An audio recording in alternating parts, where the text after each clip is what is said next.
Welcome to The Secrets of Everwood, a bedtime story that will carry you into a world of wonder and tranquility. As the moon casts a soft glow and the stars twinkle in the night sky, let yourself drift into the peaceful embrace of Everwood. Here, the air is crisp, the sky is akin, an evil change in shoes. Close your eyes, breathe deeply, and let the story of young Sam and the mystical Everwood guide you into a restful sleep, filled with enchanting dreams.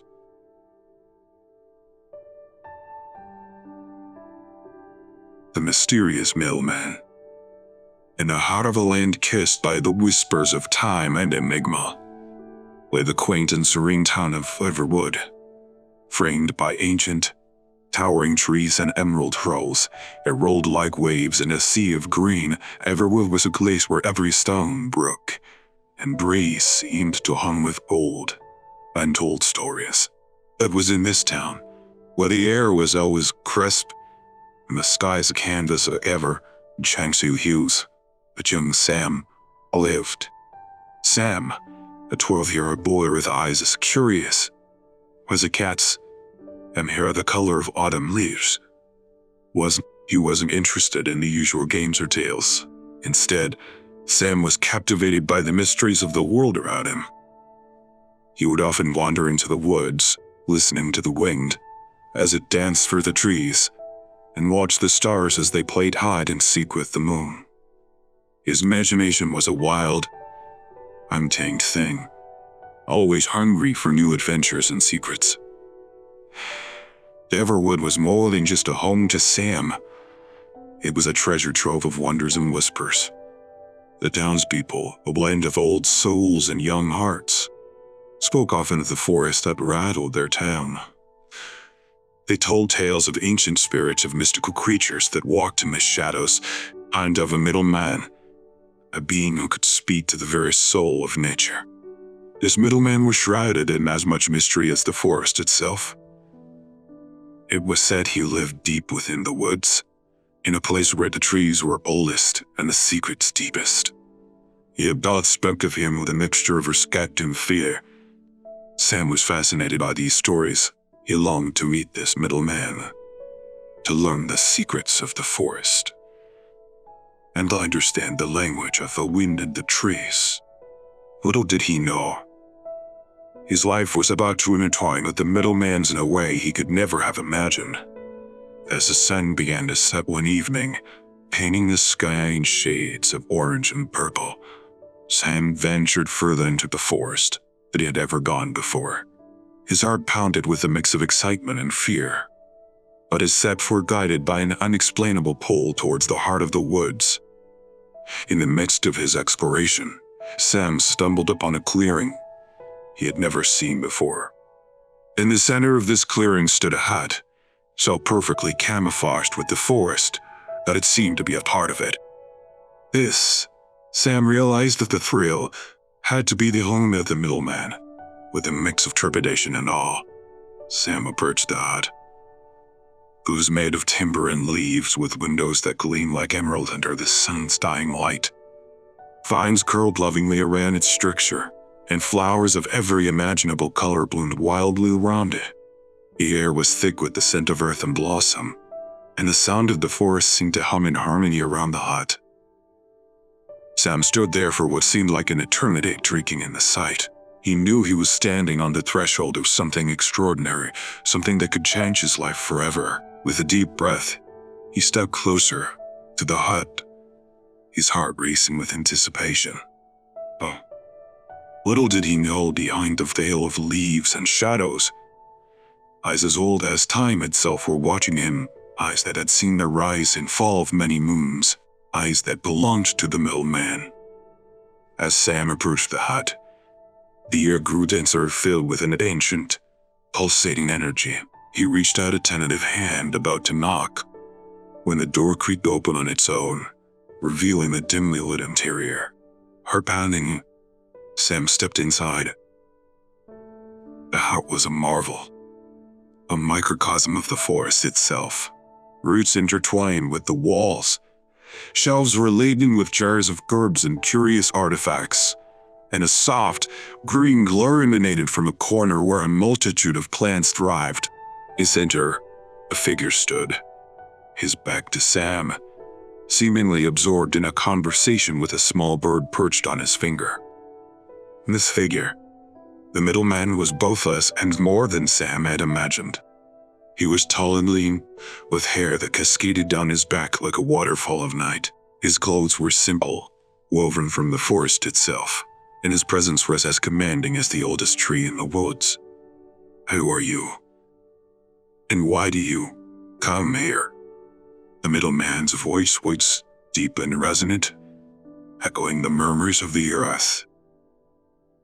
Sam, momentarily lost for words, found his voice.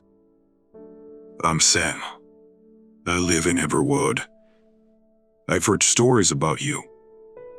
How you can talk to the forest, and I wanted to see if they were true."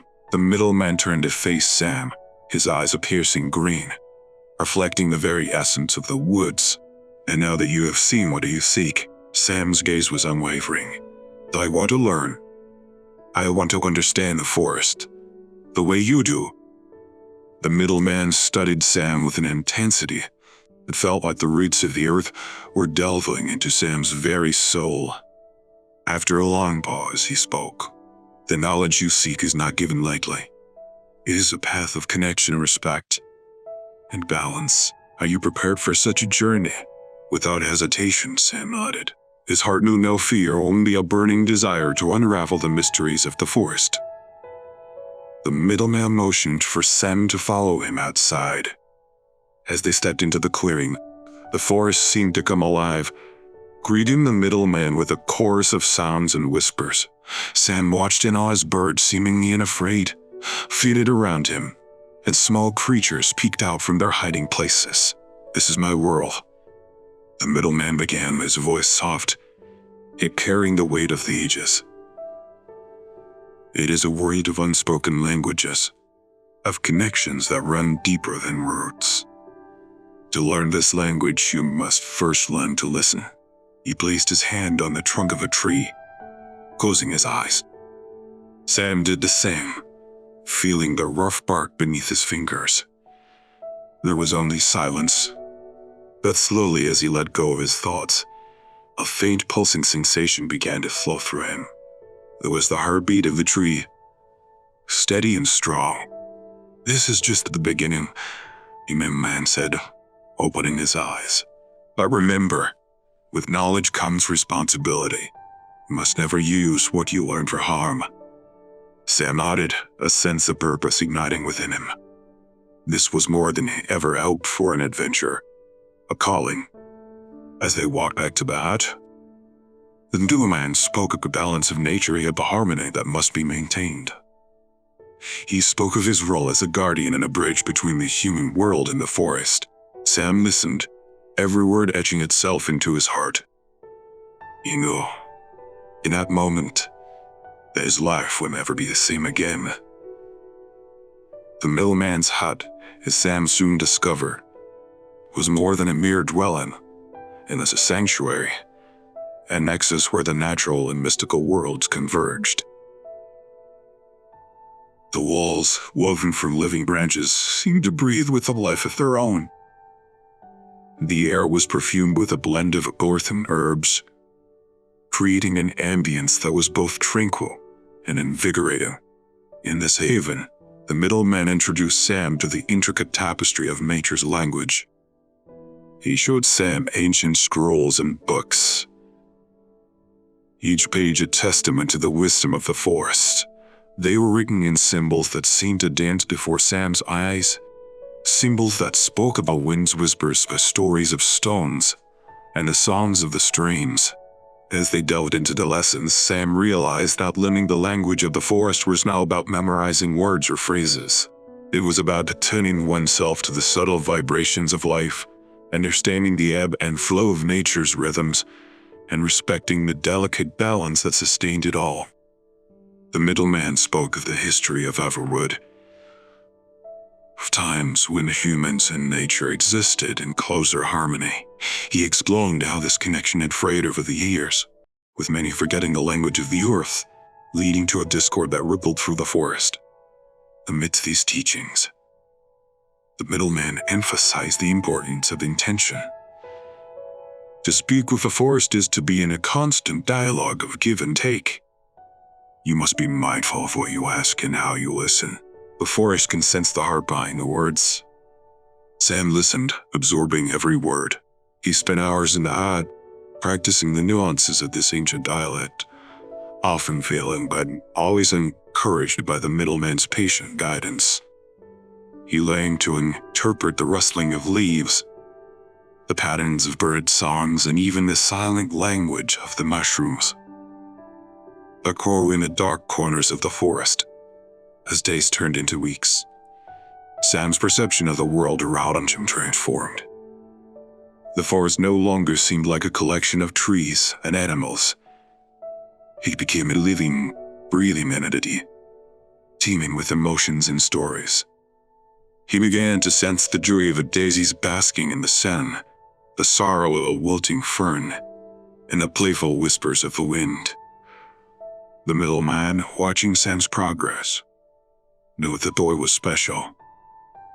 He saw in Sam a purity of heart and an earnest desire to learn.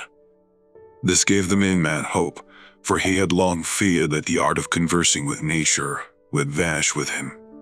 One evening, as they sat by a fire that crackled with blue and green flames, the middleman spoke of the disturbance in the forest. He revealed how he had felt a dissonance, a discordant note in the symphony of nature, growing stronger with each passing day. Sam, now more attuned to the forest's heartbeat, had sensed it too.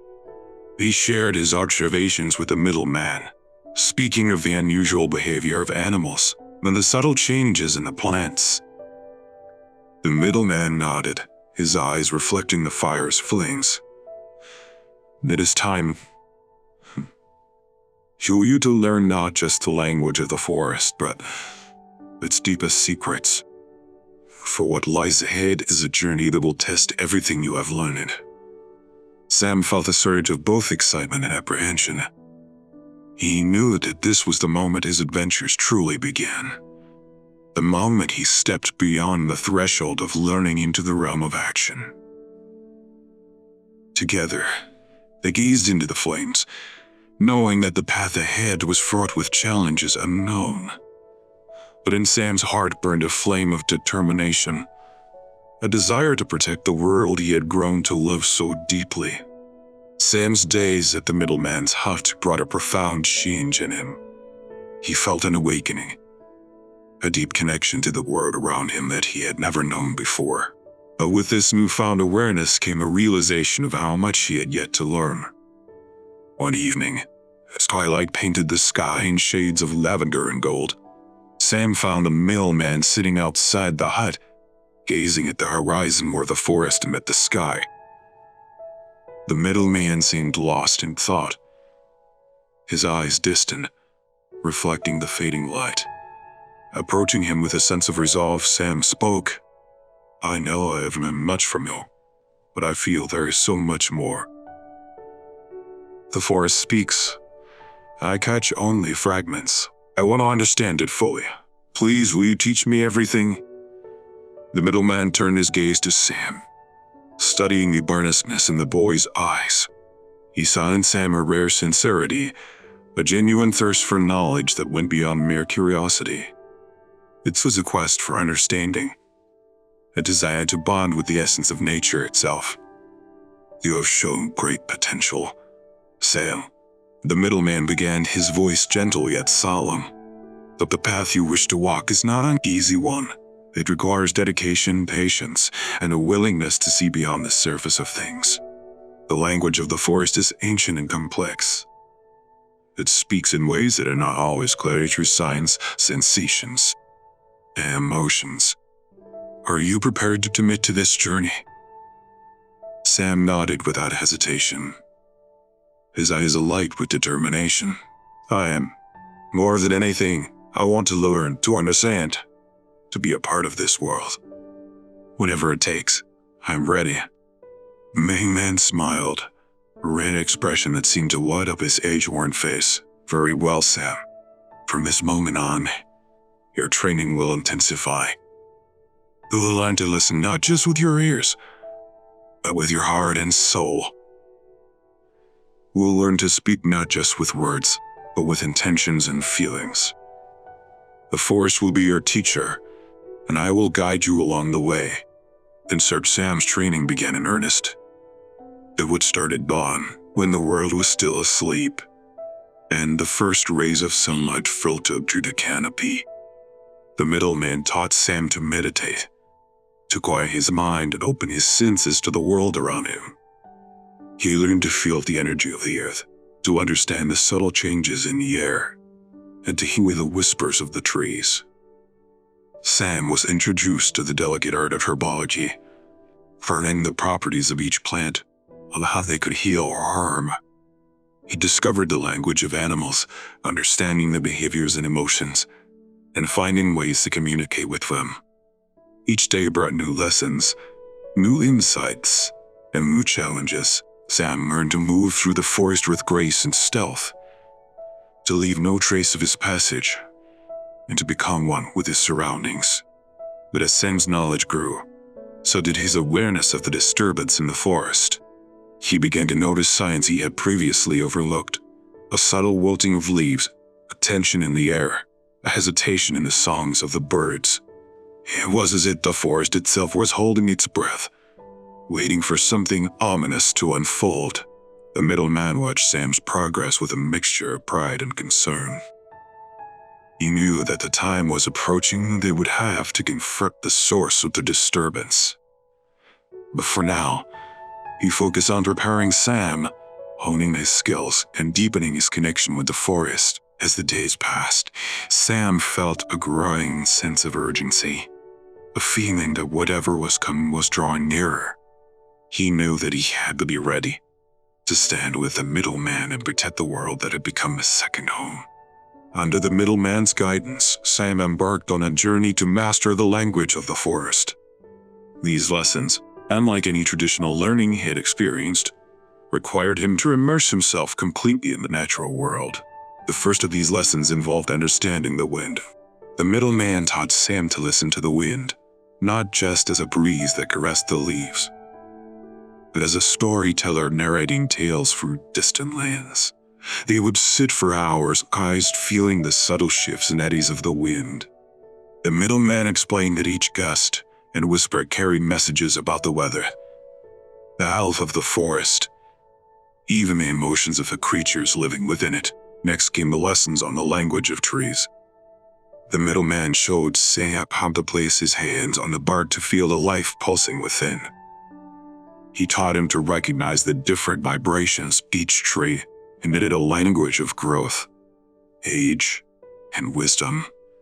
Sam learned to interpret these vibrations, understanding the needs and health of the trees, their histories etched in their rings and textures. The language of animals was perhaps the most challenging. Sam had to learn to observe without intrusion, to understand the meanings behind a bird's song, the rustling of a squirrel, or the silent stare of a deer. He yearned to approach them with respect and a sense of kinship, gradually earning their trust. The middleman showed him how to extend his awareness to sense the animals' emotions and intentions, and communicate through nonverbal cues. Why, too, had its language.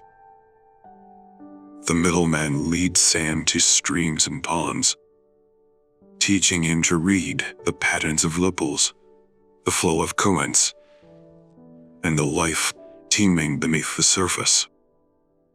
Sam learned how water was a mirror to the sky, and a whisper of the earth's secrets, its sounds and movements, a symphony that spoke of the health and harmony of the ecosystem. Through these lessons, Sam developed a profound connection with nature. He began to perceive the forest not as a collection of individual elements, but as a single, living entity, a network of life where everything was interconnected. His senses heightened, attuning to nuances he had never noticed before. But it was not just about listening and understanding.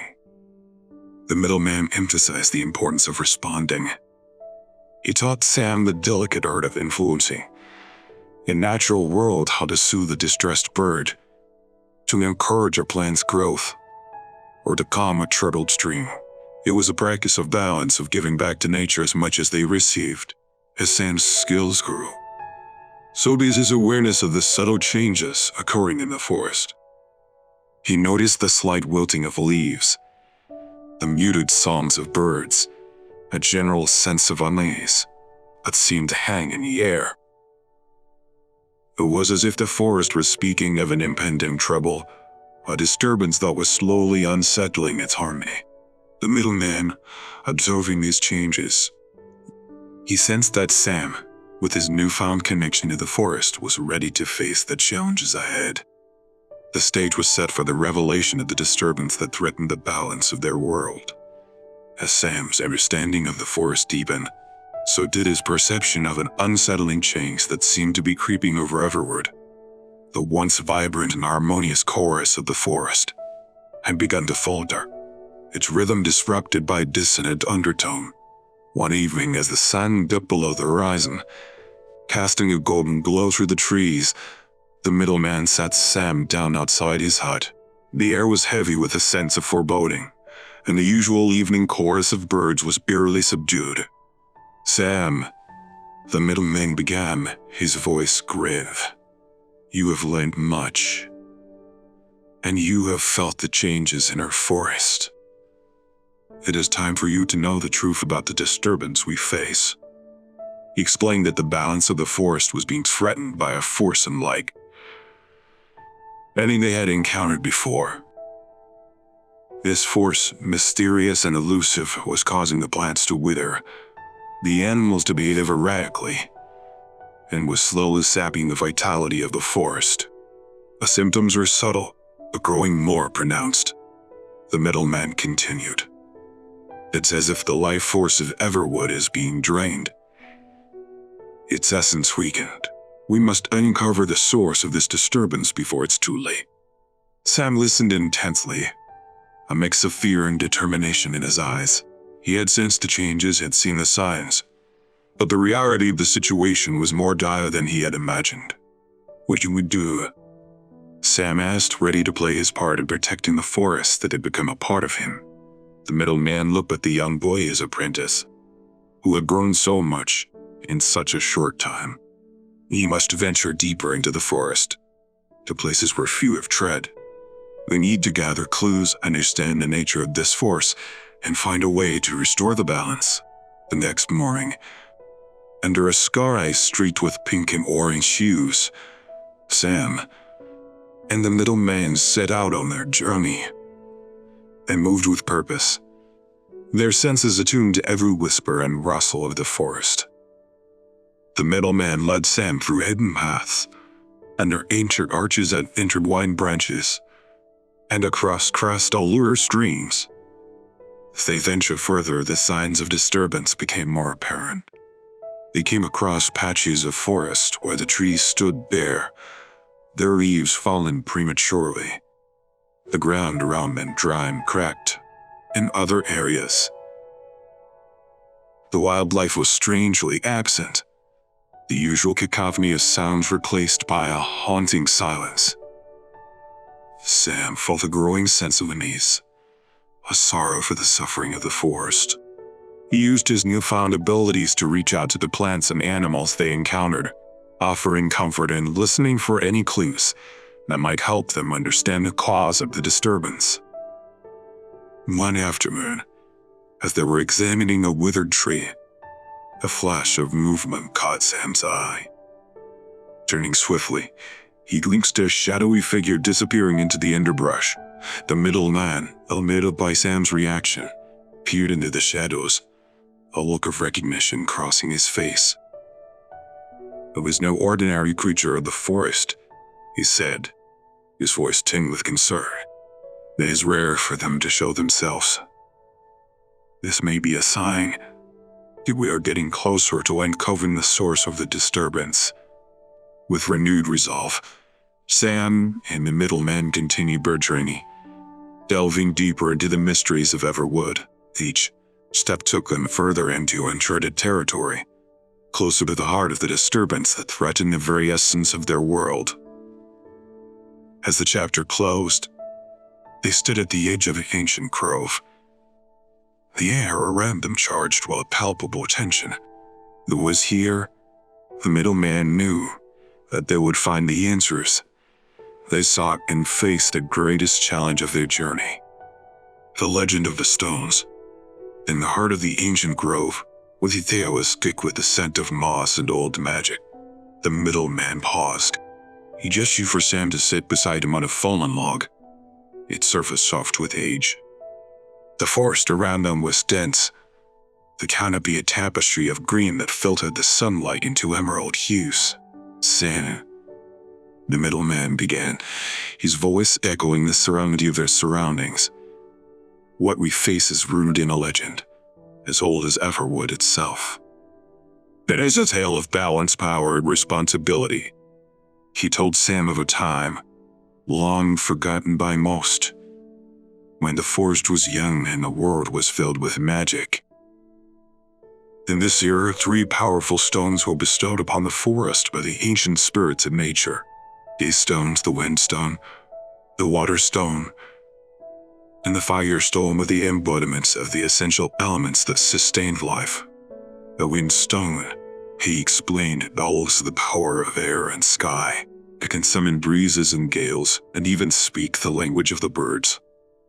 The water stone controls the rivers, streams, and rains vital for all life. The fire stone harbors the energy of the sun, and a flame, a source of warmth and light. These stones, the middleman continued, were not just sources of power but guardians of balance. They were entrusted to the keepers of the forest, beings who understood the harmony of nature and the responsibility that came with such power. But as time passed, the knowledge of the stones faded into legend. The stones themselves were lost, hidden away by the forest to protect them from those who might misuse their power. Sam listened, captivated by the tale. As the disturbance in the forest connected to these stones, he asked, middleman nodded gravely. I believe so. The balance they maintain has been disrupted. You must find the stones and restore their power to their rightful places. Only then can we hope to heal Everwood. Sam's mind raced with the enormity of the task ahead.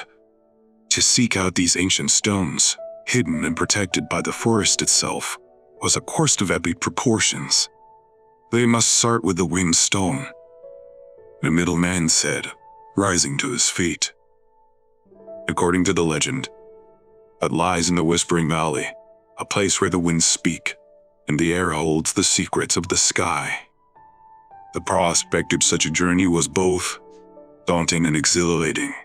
Sam felt a surge of excitement mixed with apprehension. This was the adventure he had longed for, the chance to prove his worth and protect the forest he had grown to love. The middleman placed a hand on Sam's shoulder. This will not be an easy journey, Sam. The path to each stone is guarded by a challenge, a test of worthiness. We must be prepared for it. As they prepared to leave the grove, Sam felt the weight of responsibility settle upon his shoulders. He was no longer just a boy lost in the wonder of the forest. He was a guardian, a protector on a quest to save the heart of Everwood. Together, Sam and the middleman stepped out of the grove, their eyes set on the distant hills that marked the beginning of the Whispering Valley. The journey to find the Wind Stone, the first of the 3 mystical stones, had begun.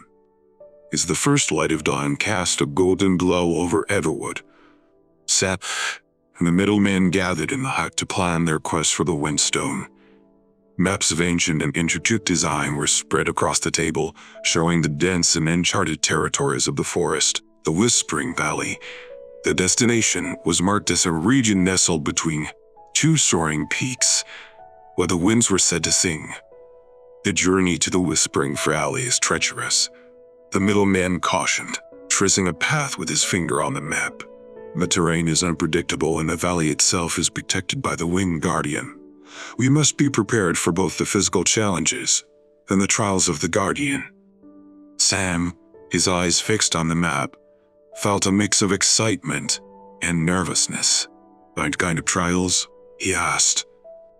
"The trials are a test of character and resolve," replied the middleman. "Each guardian of the stones assesses the worthiness of those who seek their power. For the winged stone, for trial will test our understanding of freedom and change, the very essence of the wind." They spent the morning preparing for their journey. The middleman gathered various herbs and potions, explaining their uses for healing and protection. Sam packed supplies, ensuring they had enough food and water for several days. He also took his small knife, a gift from his father, and a sturdy rope. Before leaving, the middleman handed Sam a small, intricately carved flute. This flute is made from the wood of the whispering willow, a tree that grows only in the valley. It might help us communicate with the Wind Guardian. With their preparations complete, they set out, leaving the safety of the hut and venturing into the deeper, wilder parts of the forest. The path they followed was barely visible, a winding trail through thick underbrush and overgrown foliage. As they traveled, the middleman shared his knowledge of the forest, pointing out rare prints and hidden animal tracks. Sam listened intently, absorbing every detail, aware that every piece of knowledge could be crucial for their quest. The further they ventured, the more the forest changed. The trees grew taller, their canopies denser, casting deep shadows on the forest floor. The air grew cooler, filled with the sounds of unseen creatures and the rustling of leaves. After several hours of travel, they reached the base of the mountain that bordered the Whispering Valley. The terrain became steeper, and the path more rugged. They climbed over rocky outcrops and navigated narrow ledges, the forest around them growing eerily silent. As night began to fall, they set up a small camp in a clearing. The middleman lit a fire, his flames casting a warm, comforting glow. Sam sat beside the fire, staring into the flames, his mind filled with thoughts of the journey ahead. That night, as Sam lay in his tent, the sound of the wind through the trees seemed like distant voices, whispering secrets and tales of the ancient world. He fell asleep to this lullaby of the wild, his dreams filled with visions of soaring peaks and singing winds. The next morning, they continued their ascent. With each step, Sam could feel the presence of the wind stone growing stronger, a calling that seemed to resonate with his very soul. Finally, after a day of arduous travel, they reached the edge of the Whispering Valley. Before them lay a vast expanse, a valley shrouded in mist, where the wind swirled in patterns that seemed almost alive. It was a place of beauty and mystery, the final threshold before their encounter with the Wind Guardian. The Whispering Valley lay before Sam and the middleman, a sprawling landscape enveloped in a gentle mist, at dance with the wind. The sight of it was both awe-inspiring and daunting. The valley was known to be a place of enigmas where the wind carried voices from the past and the future, whispering secrets only the worthy could discern. As they descended into the valley, the air became cooler, and the mist swirled around them like ghostly fingers. The wind here had a different voice, a melodic hum that seemed to speak directly to their souls. Sam felt the notes of the wind resonate within him, a harmonious blend of curiosity and caution. The middleman led the way, his step sure and steady. The Wind Guardian is a spirit of the air, elusive and unpredictable, he explained to Sam. In the Whispering Valley, the wind is his voice, his eyes, and his touch. We must be respectful and attentive to its shifts and messages. As they ventured deeper, the terrain of the valley became more challenging. They traversed steep hills, navigated through thickets of whispering reeds, and crossed streams that flowed like liquid crystal. The beauty of the valley was spellbinding, with each step revealing a new wonder from the iridescent flowers that bloomed in impossible colors. to the sudden appearance of butterflies that seemed to materialize out of thin air. Sam was captivated by the ever-changing landscape, but he remained vigilant, aware of the trial that awaited them. He recalled the middleman's words about the test of the Wind Guardian, and wondered what form it would take. As the wore on, they found themselves in a part of the valley where the wind grew stronger. Each wisp was more insistent. It was as if the valley itself was communicating with them, guiding them towards their destination. The middleman stopped and closed his eyes, listening intently to the wind. After a moment, he opened his eyes and pointed towards a distant hill, crowned with a circle of standing stones. "There," he said, "that is where we will find the Wind Guardian." They approached the circle of stones with reverence. The stones were ancient, weathered by time, each one engraved with symbols that seemed to shift and change in the flickering light. The air within the circle was still, a stark contrast to the lively breezes outside. "This is a sacred place," the middleman whispered. "The trial will begin here. The Wind Guardian values freedom and change, but also balance and respect. Keep these in mind during the trial." Sam nodded, taking a deep breath to steady his nerves. He felt a strange sense of anticipation, a feeling that he was about to face something profound and transformative. As they stood within his circle, the wind outside began to rise, its song growing louder. It was as if the valley itself was holding its breath, waiting for the trial to commence. Then, without warning, the air within the circle stirred, and a figure materialized before them. It was the Wind Guardian, a being of air and mist, its form shifting and changing like the wind itself. Its presence was both intimidating and mesmerizing, a tangible embodiment of years, power, and grace. The Guardian's voice was like the wind, a gentle murmur one moment, a roaring gale the next. "You have come seeking the Wind Stone," it said, "but to claim it, you must prove your understanding of the wind's essence. Are you ready to face my trial?" Sam and the middleman exchanged a glance, a silent agreement passing between them. Together they faced the Wind Guardian, ready to accept its challenge. The Wind Guardian, a being in ever-shifting form, gazed upon Sam and the middleman with eyes that reflected the boundless sky. The test. It began, its voice echoing the multitude of whispers in the valley. It is one of understanding the true nature of the wind. "You must complete 3 tasks to demonstrate this understanding." The first task, the Guardian explained, was to capture the essence of the wind in a melody. Sam remembered the flute the middleman had given him, crafted from the wood for Whispering Willow. He took it out, feeling its smooth surface under his fingers. The Guardian nodded, and the air around him grew silent, as if the valley itself was listening. Sam closed his eyes and raised the flute to his lips. He thought of the breezes that danced through the trees, the gales that soared over mountaintops, and the gentle zephyrs that whispered secrets. As he played, the notes flowed like the wind itself, sometimes soft and gentle, other times strong and wild. The melody he played was both haunting and beautiful, capturing the many faces of the wind. When the Guardian listened, its form rippling with the music. When Sam finished, the air around them stirred in applause. "You have captured the wind's essence beautifully," it said. "You have completed the first task." For the second task, the Guardian commanded them to follow the wind without sight, trusting in its guidance.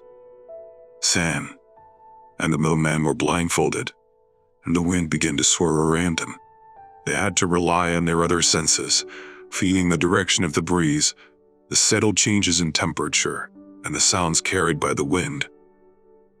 It was a disorienting experience, but Sam focused, remembering the lessons he had learned from the middleman. They let the wind guide him, feeling its push and pull, its rises and falls. Together they navigated through the valley, the wind leading them through a maze of sensations. Finally, when the blindfolds were removed, they found themselves back at the circle of stones. "You have shown trust in the wind's guidance," The guardian acknowledged. The second task is complete. The final task was the most challenging. The guardian asked them to calm a raging storm that it would summon. To understand the wind is to know both its gentleness and its fury. It said, as the storm brewed, the winds whipped around them violently, howling with a ferocity that shook the very ground. Sam, the middleman, stood firm, the middleman chanting in an ancient tongue, while Sam focused on channeling calm and balance through his being. Together they reached out to the storm, not with force, but with understanding and respect. They acknowledged its power, but urged tranquility and peace. Gradually the winds began to subside, the howling diminishing to a whisper. When the storm had calmed to a gentle breeze, the wind guardian appeared before them once more, his form now serene and restful. You have demonstrated a true understanding of the wind in all its forms, it said. The final task is complete. You're worthy of the wind's stone. The guardian gestured to a pedestal that had risen from the center of the stone circle. Atop it lay the wind stone, a gem that seemed to hold within it the essence of the sky. It shimmered with a light that was ever-changing, like the wind itself. Sam, filled with a sense of accomplishment and awe, stepped forward. As he took the stone in his hands, he felt a rush of energy, a connection to the air and sky like he had never experienced before. The wind guardian's voice was a gentle breeze as it bid them farewell. With the wind stone, you hold the power of the air. Use it wisely and in harmony with nature. As they left the circle of stones, the wind stone was safely secured in Sam's pack. The middleman looked at him with pride. You have done well, Sam. But our journey is far from over. We must now seek the water stone. Together, they set off from the Whispering Valley, their spirits lifted by their success and their hearts ready for the next part of their quest. With the wind stone in their possession, Sam and the middleman began their journey back for the Whispering Valley. The stone, now entrusted to Sam, felt alive with energy, its presence a constant reminder of the wind's power, of a responsibility they had undertaken. As they traversed the valley, Sam couldn't help but feel a deeper connection with the wind. It seemed to play around him, a companion in their journey, whispering secrets and songs. The middleman noticed this change and smiled. The wind stone is cartoon in itself to you, Sam. It recognizes your spirit and respect for the wind. Their return journey was marked by a sense of harmony with the environment. Animals appeared less wary of their presence, and the path seemed to unfold before them with an ease that Sam had not noticed before. It was as if the forest itself was acknowledging their success. Upon reaching the edge of the Whispering Valley, the middleman suggested they rest for the night. As they set up camp, Sam examined the wind stone. It was a beautiful gem, its color shifting like the sky at dawn and dusk. You could feel the wind's essence within it, a sensation that was both exhilarating and humbling. At night, around a small campfire, the middleman spoke of the next part of their quest, the search for the water stone. The water stone lies hidden in the marshes, he explained. It is a place of reflection and depth, where the waters hold the memories of the earth. The journey there will test our courage and wisdom. Sam listened intently, his mind filled with images of marshes bathed in moonlight.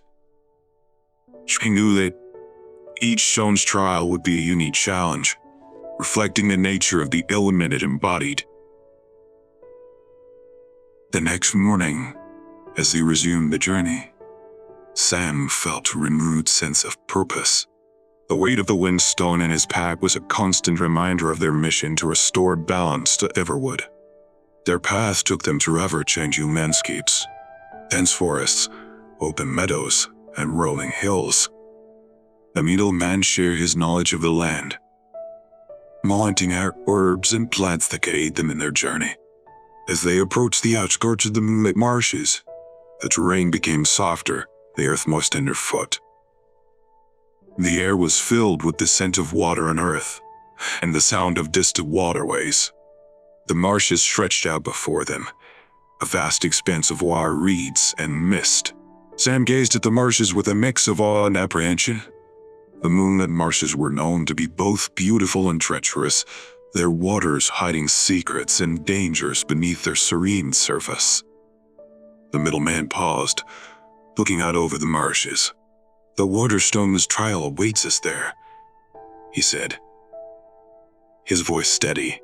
"Remember, water is fluid and ever-changing, yet it holds the strength to carve through stone.